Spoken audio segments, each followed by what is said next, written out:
Bahagya ng lumuwag ang emergency room sa Philippine General Hospital pero hirap pa rin daw silang magtanggap ng mga bagong pasyente. Para bigyan ng mukha ang balita, Mobile Journal, Francis Rivera.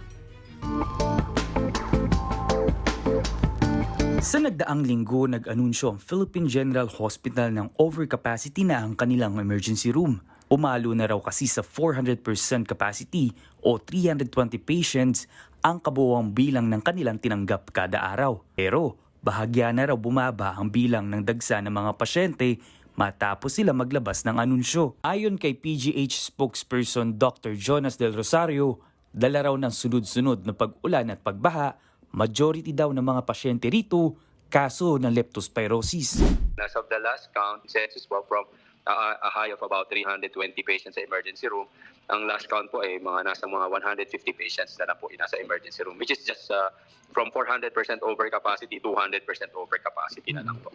Ayon kay Doc, nasa 75 beds lamang ang meron sa emergency room ng PGH. Kaya naman ang sitwasyon ng iba, nasa sahig na nakaupo o kung minsan ay nakatayo.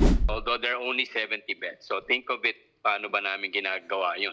70 beds, 150 patients, they had to share beds. Kaya minsan hindi na namin talaga pwedeng payagan yung ganung situation dahil iba nasa sahig na, wala na ni upuan, wala. So nakatayo or nasa wheelchair, nasa bench at yung iba nasa sahig. Bahagyaman bumaba ang numero ng pasyente, inaasahan pa rin nila ang dagsa ng mga pasyente sa ospital.